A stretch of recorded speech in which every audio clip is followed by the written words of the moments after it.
In Another Country, by Ernest Hemingway. In the fall the war was always there, but we did not go to it anymore. It was cold in the fall in Milan and the dark came very early.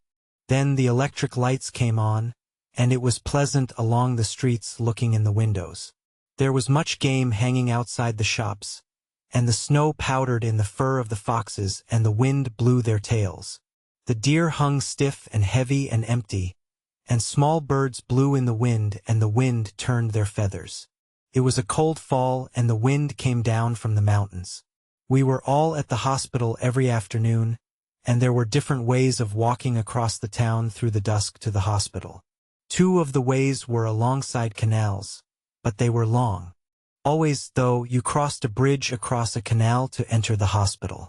There was a choice of 3 bridges. On one of them a woman sold roasted chestnuts. It was warm, standing in front of her charcoal fire, and the chestnuts were warm afterward in your pocket.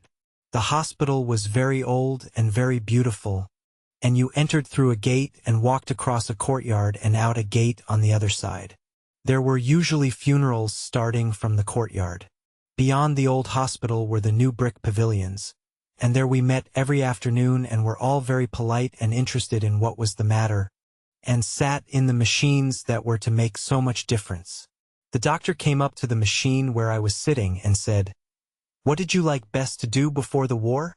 Did you practice a sport?" I said, "Yes, football." "Good," he said. "You will be able to play football again better than ever." My knee did not bend and the leg dropped straight from the knee to the ankle without a calf. And the machine was to bend the knee and make it move as in riding a tricycle. But it did not bend yet, and instead the machine lurched when it came to the bending part. The doctor said, "That will all pass. You are a fortunate young man. You will play football again like a champion." In the next machine was a major who had a little hand like a baby's. He winked at me when the doctor examined his hand, which was between 2 leather straps that bounced up and down and flapped the stiff fingers, and said, "And will I too play football, Captain Doctor?" He had been a very great fencer, and before the war the greatest fencer in Italy. The doctor went to his office in a back room and brought a photograph which showed a hand that had been withered almost as small as the major's, before it had taken a machine course, and after was a little larger. The major held the photograph with his good hand and looked at it very carefully. "A wound?" he asked. "An industrial accident," the doctor said. "Very interesting, very interesting," the major said and handed it back to the doctor. "You have confidence?" "No," said the major. There were 3 boys who came each day who were about the same age I was. They were all 3 from Milan, and one of them was to be a lawyer, and one was to be a painter, and one had intended to be a soldier, and after we were finished with the machines, sometimes we walked back together to the Café Cova, which was next door to the Scala. We walked the short way through the communist quarter because we were 4 together. The people hated us because we were officers, and from a wine shop someone would call out, "Abbasso gli ufficiali," as we passed. Another boy who walked with us sometimes and made us 5 wore a black silk handkerchief across his face because he had no nose then and his face was to be rebuilt. He had gone out to the front from the military academy and been wounded within an hour after he had gone into the front line for the first time. They rebuilt his face. But he came from a very old family and they could never get the nose exactly right. He went to South America and worked in a bank. But this was a long time ago. And then we did not any of us know how it was going to be afterward. We only knew then that there was always the war, but that we were not going to it anymore. We all had the same medals, except the boy with the black silk bandage across his face, and he had not been at the front long enough to get any medals. The tall boy with a very pale face, who was to be a lawyer, had been a lieutenant of Arditi, and had 3 medals of the sort we each had only 1 of. He had lived a very long time with death and was a little detached. We were all a little detached, and there was nothing that held us together except that we met every afternoon at the hospital. Although, as we walked to the Cova through the tough part of town, walking in the dark, with light and singing coming out of the wine shops, and sometimes having to walk into the street when the men and women would crowd together on the sidewalk so that we would have had to jostle them to get by. We felt held together by there being something that had happened that the people who disliked us, did not understand. We ourselves all understood the cova, where it was rich and warm and not too brightly lighted, and noisy and smoky at certain hours, and there were always girls at the tables and the illustrated papers on a rack on the wall.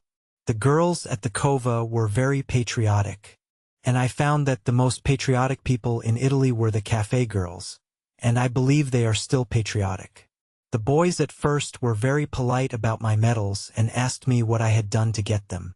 I showed them the papers, which were written in very beautiful language and full of fratellanza and abnegazione, but which really said, with the adjectives removed, that I had been given the medals because I was an American.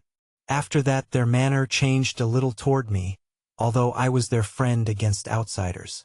I was a friend, but I was never really one of them after they had read the citations because it had been different with them and they had done very different things to get their medals.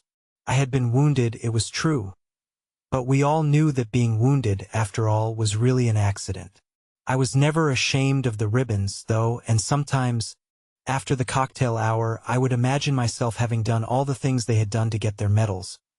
But walking home at night through the empty streets with the cold wind and all the shops closed, trying to keep near the street lights, I knew that I would never have done such things, and I was very much afraid to die, and often lay in bed at night by myself, afraid to die and wondering how I would be when I went back to the front again. The three with the medals were like hunting hawks, and I was not a hawk, although I might seem a hawk to those who had never hunted. The three, knew better, and so we drifted apart. But I stayed good friends with the boy who had been wounded his first day at the front, because he would never know now how he would have turned out. So he could never be accepted either, and I liked him because I thought perhaps he would not have turned out to be a hawk either. The major, who had been the great fencer, did not believe in bravery, and spent much time while we sat in the machines correcting my grammar. He had complimented me on how I spoke Italian, and we talked together very easily. One day I had said that Italian seemed such an easy language to me that I could not take a great interest in it. Everything was so easy to say. "Ah, yes," the major said. "Why, then, do you not take up the use of grammar?"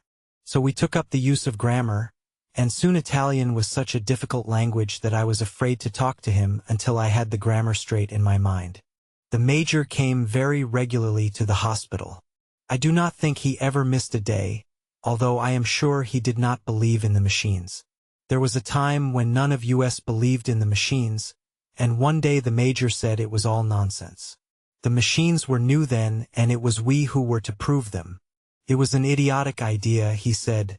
A theory like another.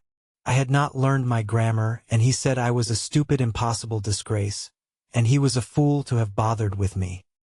He was a small man, and he sat straight up in his chair with his right hand thrust into the machine and looked straight ahead at the wall while the straps thumped up and down with his fingers in them. "What will you do when the war is over, if it is over?" he asked me. "Speak grammatically." "I will go to the States." "Are you married?" "No, but I hope to be." "The more of a fool you are," he said. He seemed very angry. "A man must not marry."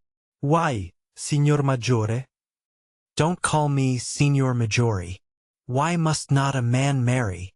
"He cannot marry." "He cannot marry," he said angrily. "If he is to lose everything, he should not place himself in a position to lose that.